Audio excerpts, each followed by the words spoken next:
Meus caros, minhas caras, vamos começar agora a aula 2 de 10, em que a nossa jornada de fato se inicia. E ela se inicia por meio da Emenda Constitucional 45 de 2004.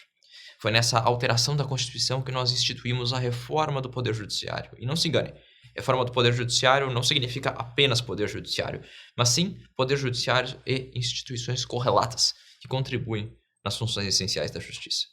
O objetivo da criação do Conselho Nacional do Ministério Público é muito parecido com a ideia do Conselho Nacional de Justiça. É a criação de um órgão dentro da estrutura do Ministério Público que desempenhe funções sumamente administrativas e não aquela ideia de fiscalização da ordem jurídica, fiscalização da ordem constitucional ou proteção de incapazes e intervenção em litígios de ordem urbana ou rural, no caso de litígio de terras. O objetivo do CNMP é realizar uma longa-manos pelo Ministério Público Estadual e também o Ministério Público da União, influindo em aspectos disciplinares, financeiros, orçamentários e administrativos. É uma tentativa de reorganizar a casa de todos os ministérios públicos.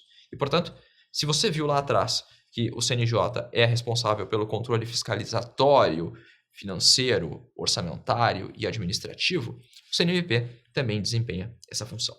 Em apertada síntese, portanto, o CNMP é o órgão administrativo que reorganiza todo o Ministério Público desde a Emenda Constitucional 45 de 2004. Importante atentarmos que a criação do CNJ e a criação do CNMP é uma resposta ao fato de que tanto o Poder Judiciário quanto o Ministério Público não estão submetidos a nenhuma forma de controle externo. O Ministério Público, como bem se sabe, é, segundo doutrina minoritária, até uma espécie de quarto poder republicano, dada a tamanha autonomia funcional que tem. É óbvio que eu não estou aqui asseverando essa corrente minoritária, até porque nós temos um sistema de Montesquieu, com 3 poderes. Mas o Ministério Público goza, de fato, de uma independência anormal, sem níveis de comparação com outros órgãos que existem nas demais estruturas de poder. E justamente por essa dificuldade em relação à autonomia, ou seja, essa dificuldade de exercer um controle externo sobre o Ministério Público, é que surgiu a necessidade, em 2004, de que, pelo menos internamente, o Ministério Público se autocontesse. E essa autocontenção, um desdobramento da teoria dos freios e contrapesos, vai justamente ao encontro da função do Conselho Nacional do Ministério Público. É uma tentativa de estabelecer uma uniformidade comportamental entre o Ministério Público da União e o Ministério Público dos Estados, atentando que nós temos 27 Ministérios Públicos estaduais. Mas o Ministério Público do Distrito Federal e Territórios é um Ministério Público que integra a União, embora o Distrito Federal seja uma entidade federativa separada da União. E essa divisão você precisa ter em mente. Nós vamos ter o Ministério Público dos Estados de um lado e o Ministério Público da União de outro. Esse Ministério Público da União é formado pelo Ministério Público Federal, pelo Ministério Público Militar, pelo Ministério Público do Trabalho e pelo Ministério Público do Distrito Federal e Territórios.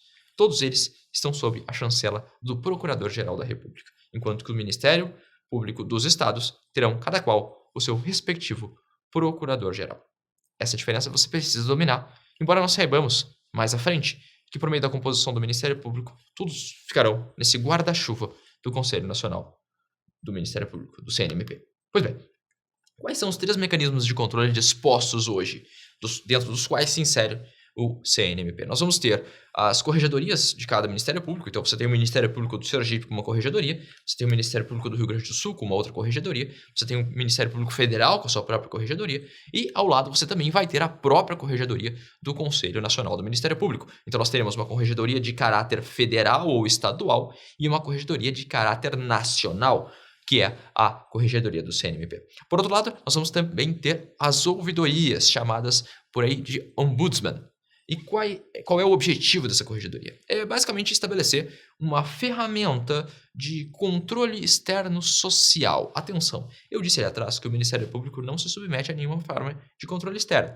E essa afirmação é verdadeira. Mas nós temos sim uma espécie de controle da sociedade, das pessoas, por meio de reclamações, por meio de representações. Então, se um promotor de justiça apresenta um comportamento abusivo, um cidadão tem todo o direito, até por ser parte da titularidade do poder constituinte originário, em realizar um protesto por meio da ouvidoria. E a ouvidoria é justamente o órgão que vai catalisar essas reclamações da sociedade. Mas, em síntese, nós temos essa trinca: corregedorias estaduais ou federais, que pertencem cada qual a seus respectivos ministérios públicos, as ouvidorias e o Conselho Nacional do Ministério Público.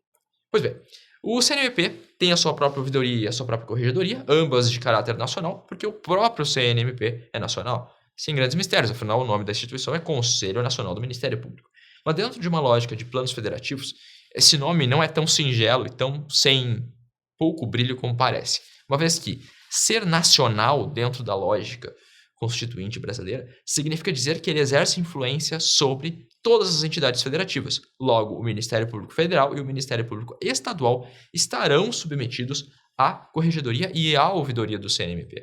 Aí você pode pensar, pô, mas qual é a lógica numa corregedoria federal, no caso do Ministério Público Federal, se submeter a uma determinação da corregedoria do CNMP? Toda a lógica, uma vez que federal se resume à União e nacional se resume à República Federativa como um todo. Exemplificando, nós conseguimos compreender, portanto, que um promotor de justiça, membro final de um Ministério Público dos Estados, ou um procurador-geral, um procurador da República, membro do Ministério Público Federal, estão submetidos de forma paralela à Corregedoria da Justiça Estadual e à Corregedoria da Justiça Federal, Corregedoria do Ministério Público Estadual e à Corregedoria do Ministério Público Federal, e, ao mesmo tempo, também responderão uniformemente ao Conselho Nacional do Ministério Público. Portanto, moral é a seguinte: o Conselho Nacional do Ministério Público tem atribuições nacionais e influi diretamente, ao mesmo tempo, nas carreiras federais e estaduais do MP. Um abraço e até o próximo encontro.